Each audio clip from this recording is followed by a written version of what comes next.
Tere! Kus me siin siis täna oleme omadega Ülenurmel? Võib-olla tutvustate ennast? Tere! Mina olen Elena. Tere! Mina olen Nikola. Ja mina olen Leana. Ja teie koos olete siis perekond? Sipre ja Sidekriips Mironov. Sipre ja Sidekriips Mironov, selge. Mina olen siis Oliver siit Asse Eestist ja oleme tulnud külla ühele vastuvõtjale perele ja Nikolale, kes siis on pärit Itaaliast, Sardiinia saare pealt. Kuidas te tulite mõttele, et hakata ühele vahetusõpilastele vastuvõtjaks pereks?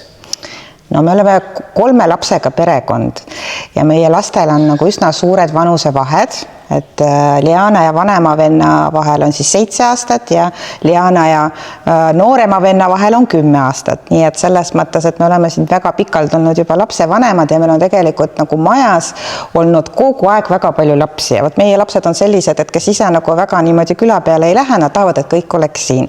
Ja selles mõttes on meil need, kui seda laste nagu naeru ja olemist olnud siin läbi aega, et on tõesti nagu väga-väga palju. Ja nüüd, kuna need suured lapsed on oma pesast nii-öelda välja lennanud, siis me hakkasime tegelikult väga igatsema sellist aega, et kus oleks nagu rohkem lapsi majas nii-öelda igapäevaselt. Ja tegelikult, mis siin salata, et ma lihtsalt juhuslikult sattusin selle video peale, kus Nikola seisis oma Sardiinia aias, väikesed koerad ringi jooksmas ja lihtsalt tema see etteaste seal videos oli nagu nii võluv, et me tegelikult mõtlesime nagu kohe, kui me nägime, et me peaks nagu selle asja ära proovima.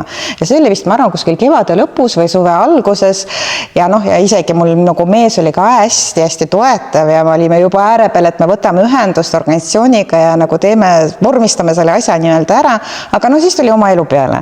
Siis hakkasime ikkagi kaaluma ja mõtlema, et meil on ise nagu endal nii palju liikumist seoses tööga ja Leana on meil sportlane, võistlused, nii et ühesõnaga, et meid on nagu päris sageli, nagu oleme kodust eemal ja see vastutus ikkagi teise lapse eest nagu hoolitsemisel on ikkagi nii suur, ühesõnaga me lükkasime selle mõtte jälle edasi.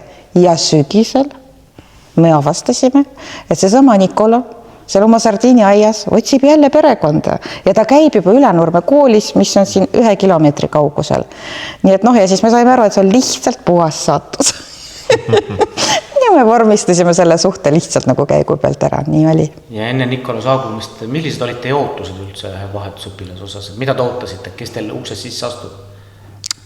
No selles mõttes, aga meil see ootus oligi, et tuleb selline rõõmsameelne päike, selline noormees, eks ole, kellega meil on nagu nii tore nagu koos olla, sellepärast, et me ise oleme sellised Itaalia kultuuri armastajad juba pikka aega ja me veedame väga palju nagu oma puhkuse ajast ka Itaalias ja kuidagi me tunneme nagu seda seost selle riigi ja maaga, nii et tegelikult tahtsime nagu seda ilusat ja toredat Itaaliat võib-olla mingiks perioodiks nii-öelda oma igapäeva ellu ja mida me tegelikult ka saime.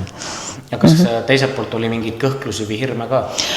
Pigem need kõhklused ongi selle vastutustundega, sellepärast, et ikkagi sa pead ju hoolt kandma lapse eest, keda sa väga palju ei tunne. Kõik need tervislikud asjad tänapäeval ju allergiad, meil on koduloomadega, eks ole, et kuidas siis nagu need reaktsioonid on. Ja minu enda lapsed tegelikult ka meie kevadel on tavaliselt kõik need allergilised reaktsioonid. Kui inimene tuleb soojalt maalt, kuidas see talv talle mõjub, eks ole, kuidas nende, ütleme, viiruste ja asjadega siin hakkama saada, et pigem nagu sellised, et just rohkem, ma arvan, tervislikule seisundile, aga ega midagi. Tasapisi hakkab see aasta mööda saama, aga mäletate veel seda esimest hetke või esimene ere hetk, kui Nikola teie perre tuli? Aga ma ei tea, ma laseks Leanal rääkida, et mis arvasid, kui ma sulle ütlesin? No ma olin kuidagi alguses, ma ütleks, ma oleks üllatunud, sest vanemad alati on juba mitu aastat üldse nagu rääkinud sellest ja mõelnud, sest see on tõsi, et meil on väga palju olnud siin lapsi ja kui ma olin veel väike, siis ka minu kõik sõbrad alati tahtsid tulla minu juurde külla, vanemad väga ootasid lapsi ja neile meeldis see. Ja sellepärast nagu ma ootasingi seda sama, mida ema ja ma arvan, me saimegi seda, mida me ootasime. Teie ootused täitusid? Jah. Kuidas see kohanemine läks, et üks päev tuleb siis meie sügis-talve päikeseline Itaalia noormees, et kas see läheb kõik niimoodi sujuvalt, automaatselt või ikka tuleb mingisuguseid asju, mida peab jooksvalt lahendama?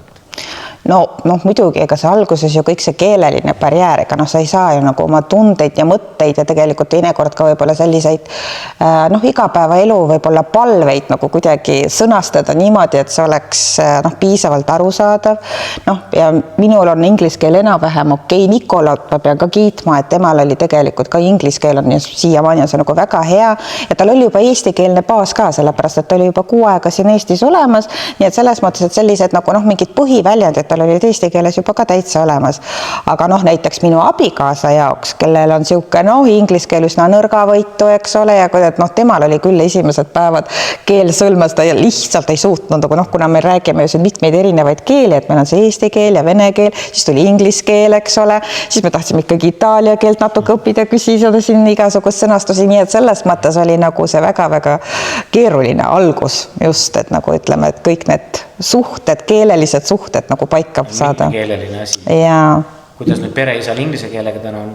Kuidas on Andreil inglise keelega? Parem. No ma arvan, et on päris hea, actually. Ta räägib väga hästi. Ja Leonči ka räägib väga hästi inglise keelega. Ma saan aru, et Nikolo räägib eesti keelt ja kõigil on eesmärgid täidetud. Jaa. Aga ma räägin eesti keelt Leončiga. Leonči, kas ma räägin eesti keelt sinuga? Millised, ütleme, ühised mälestusi on nagu Eesti traditsioonidest ja kombetest on ju nagu jõulud või sünnipäev või on midagi nagu esile tuua eredat?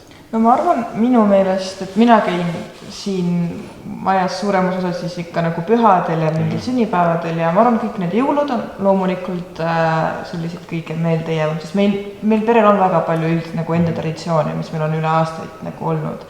Ja meil on väga nagu selline täpselt viisid, kuidas me tähistame sünnipäevi. Siis mõtlesin emale ka, et kas me siis saame näidata Nikolole, et kuidas ikka see Mironov pere tähistab sünnipäevi. Et meil on nagu sellised nagu enda traditsioonid ja ma arvan, et igad nendest olid väga meelde jäävad, sest nad väga erinevad tema kodust ja tema igapäevaelust. Samuti nagu tema omad nagu erinevad meie omad, sest on nagu huvitav jagada seda kogemust. No ja, absoluutselt. Mõni võib-olla, mõni sündmus, mis on eriti meelde jäänud kuidagi? No ma arvan, et võib-olla Nikola jaoks, vaata siis, kui olid meil lihavõtted, munade pühad, mäletad, et siis Nikola sai tähistada 2 korda, sellepärast, et üks kord me tähistasime siis, kui tähistasid Eesti pered ja Nikolo pere Sardiinial, aga järgmine nädalavahetus oli Babuška juures, sest Babuška on meil õige usu ja siis me käisime Babuška juures külas, eks ole, ja see oli nagu selline huvitav kogemus. Midagi olete nüüd Itaalia kohta ka rohkem teada saanud? Võib-olla seda inimeste igapäevaelust, sest kui me ise käime Itaalias, siis sellised nagu rohkem turistide asjad, mida nagu kõik turistid teavad, aga kui sa elad itaallasega koos, siis nende elurutiinist, nende köögist saad rohkem teada, et ikkagi, kui me oleme väga palju olnud Itaalias, aga mingi asju me näeme esimest korda, sest on sellised asjad, mida turistidele väga ei räägita. Nagu köögipoolset koduvaadet on tulnud.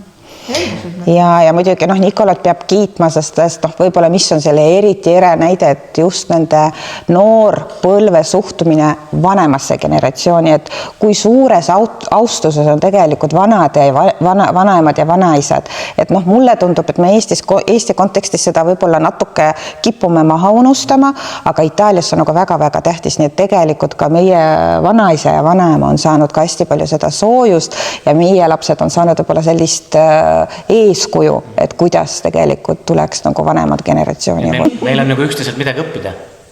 Kindlasti on õppida. See peakski selle kultuurivahetuse mõtte olema. Mitte ainult meie anname ja nemad saavad, vaid me saame ka midagi nagu vastu. Ja meil on väga huvitavaid diskussioone Nikolaga olnud koolisüsteemist, eks ole, me kogu aeg räägime koolis, et see on nagu väga huvitav, sellepärast, et ikkagi kuidas see õpe toimub seal Itaalias ja kuidas see õpe on meil ja ma arvan, et Nikolal endal siin Eesti koolist oli palju õppida, mina olen väga palju küsinud, et me oleme siin võrrelnud tegelikult Lianal kindlasti ka, et kuidas need õppeained ja arvestused, eksamid ja nüüd kuni lõpetamiseni välja, eks ole.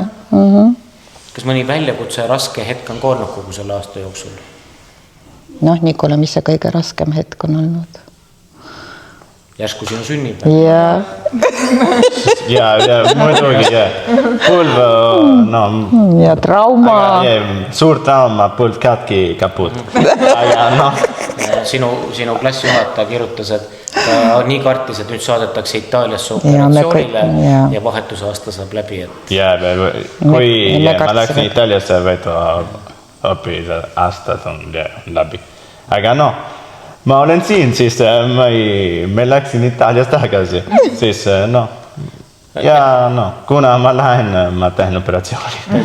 Aga mis on üldse kõige sellisem väärtuslikum, nagu, mis te nagu välja tooksite, et miks peaks keegi nagu mõtlema, et ma nüüd võtaks oma perre ka vahetusõpilase, et mis see annab perele?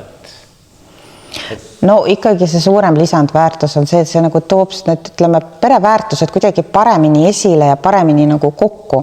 Sellepärast esiteks sa nagu, kogu aeg mõtled selle peale, et mida nagu huvitavat pakkuda sellele väljapoolt või teisest riigist tulevale õpilasele. Sa võib-olla teed oma perega rohkem asju, võib-olla sa pingutad natuke rohkem ja need lapsed, sinu enda lapsed, kes on kodus, saavad ju tegelikult ka sellest väga palju kasu. Ja rääkimata tegelikult nendest soojadest suhtest, sest mina olen täitsa kindel, et Leonil on nüüd ikkagi väga tore vend. Ikkagi nagu päris vend. Leon, kas sa tuleks korraks meie juurde või? Kas Nikol on sulle nagu vend? On ju? On ju? Leon Tšonka. Mis teie lemmiktegevus on koos? Mis sulle meeldib Nikoluga teha? Kalal käia, mängida kulli, peitust, paduudil hüpata, mängida jalkat. Kõike meeldib teha. Kas midagi Nikolu juures ei meeldi ka või? On midagi sellist? Kui ta ei viitsi mitte midagi teha. Okei, aitäh.